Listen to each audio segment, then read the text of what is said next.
What's going on, Green Teamers? You're watching Celtics Today by Chat Sports. I'm your host, Tyler Smith, and our good friend Brad Stevens was very active around the 2026 NBA trade deadline, and now I think I'm going to expect him to be a little bit active on the buyout market as well. So on today's show, we're going to break down my top 5 buyout targets for your Boston Celtics. Before we do, make it known for me down below. If you think Brad Stevens crushed the trade deadline this year, because he was making moves left and right and got us under the tax and all that jazz, do one thing for me. Hit that like button if you think Brad did an excellent job at the 2026 NBA trade deadline.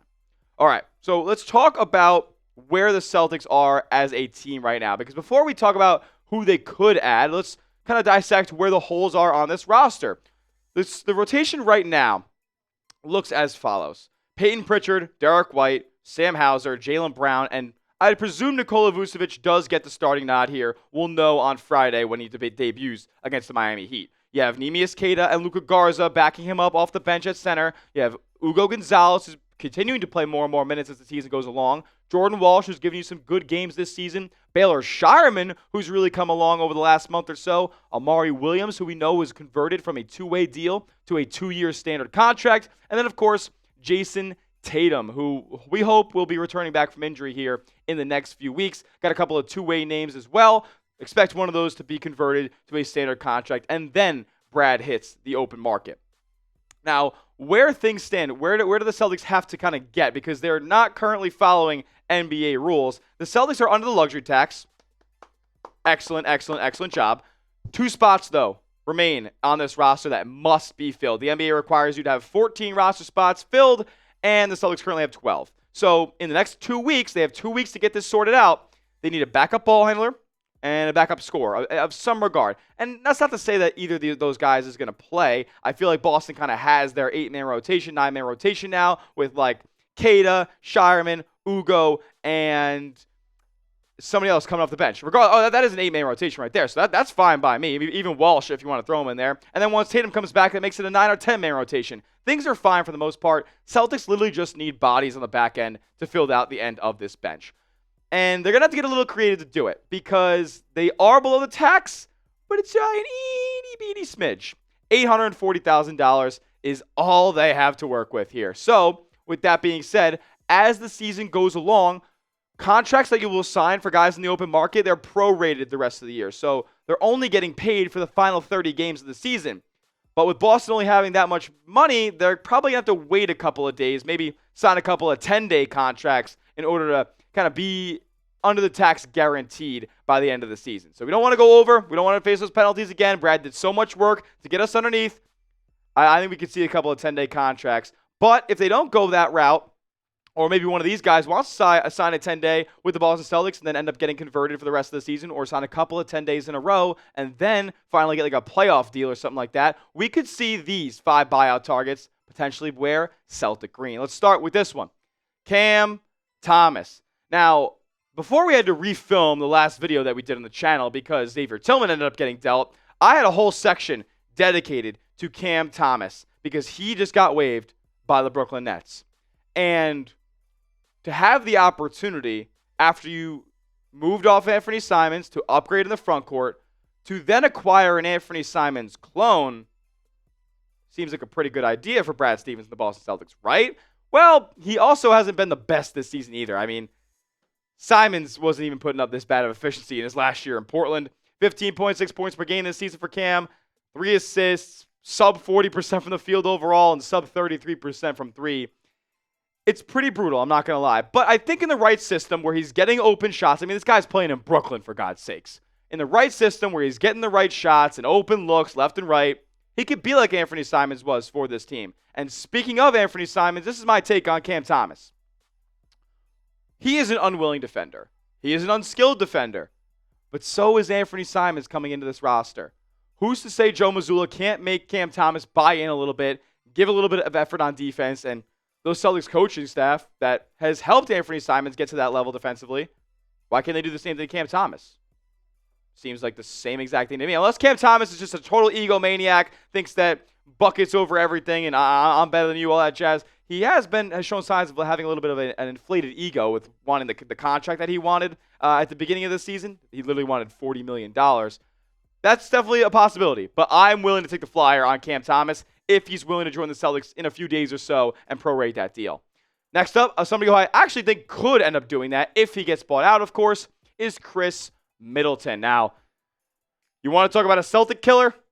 Khris Middleton is a Celtic killer. We've seen it in the postseason. We've seen it in the regular season. This guy gets buckets against the Boston Celtics. But he's had some pretty debilitating knee injuries over the past few seasons, and getting moved to Washington, it didn't really look like he was able to move all that well. However, as of late, he was just traded for Anthony Davis, by the way. He put up a couple of decent stat lines. He had a 19-point game a couple of weeks ago. He had I think 5-game stretch in a row where he put up double digits. So he's averaging 10 a night, like 43% from the field. Again, guys, he's playing on the Wizards, so efficiency is going to be hard to come by. One thing I know about Khris Middleton is you see he averages 4 rebounds and 3 assists. He's always making the right play. Khris Middleton is not going to sit there and play bad basketball, play losing basketball, put your team in a position to where they're suffering because of the way he's playing. Khris Middleton's always been a high IQ guy, so I'd be super down to bring him to Boston. However, I will say this. Khris Middleton can only sign with like half the teams in the league. The way that the aprons in the CBA works, this is the big reason that Boston got under that first apron and under the tax entirely, is because now they have full reign to the buyout market. Since he's making more than $14 million right now, half the league, everybody in the first and second apron cannot sign Khris Middleton.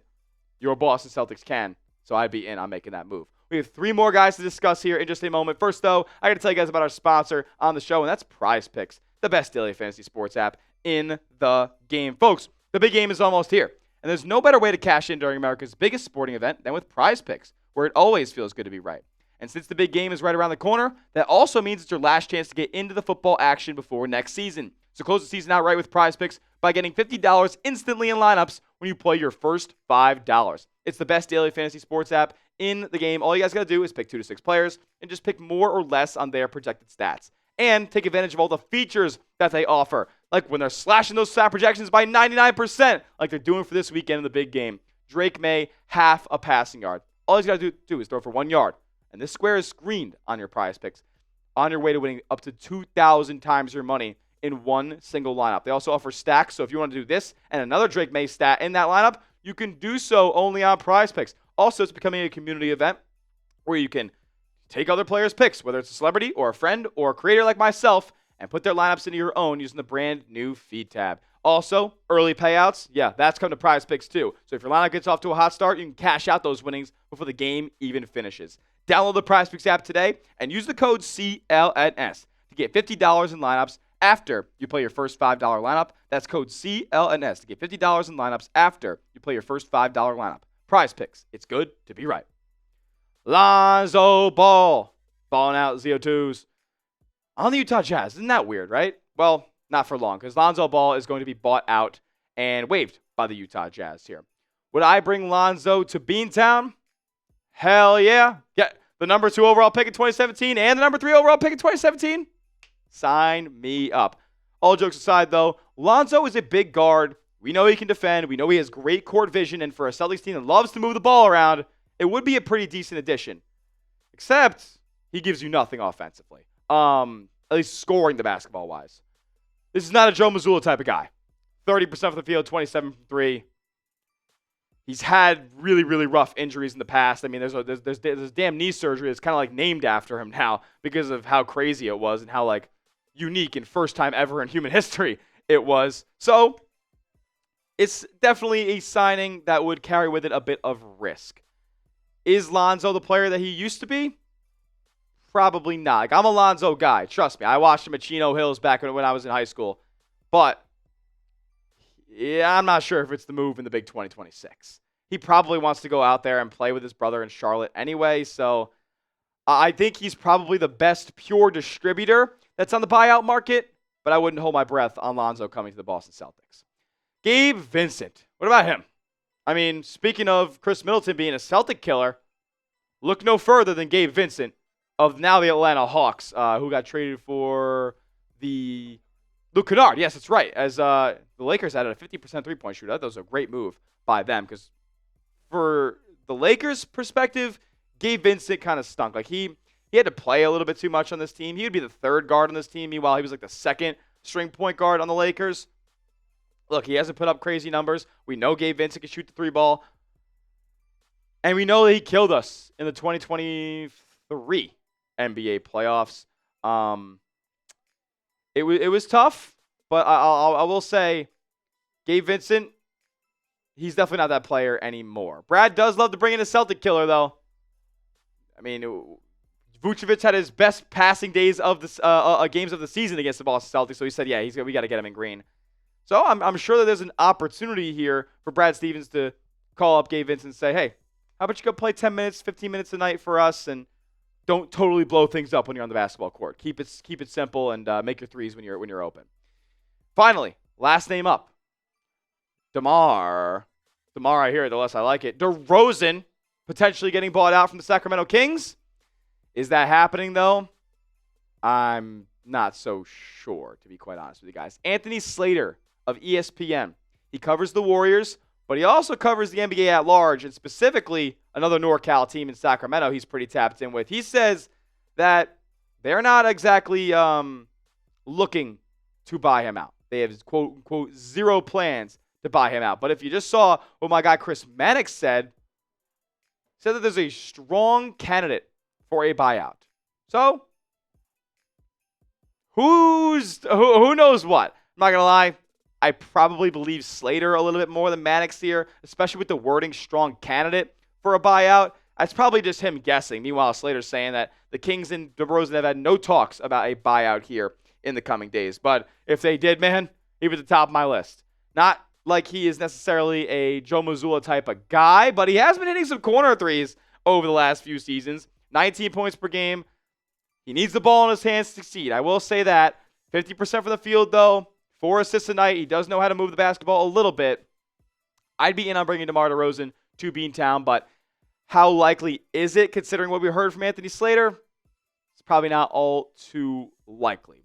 With that being said, we went through 5 names as far as guys who could be bought out. Still a little bit of an asterisk on DeRozan there, but drop a name for me down in the comments section. Name a player the Celtics should sign in NBA free agency here, as the season has about 30 games left, and they got to fill not 1, but 2 roster spots here in the next 14 days. That will do it for today's show. Give me a follow over on Twitter at TylerJSmith, 2 H's because the name's common, but I am not. And make sure you subscribe to the channel as well. YouTube.com/CelticsTV for the latest and greatest on your seas the rest of the season, into the offseason, 365 days a year. We'll see you guys next time. And as always, let's go Seas.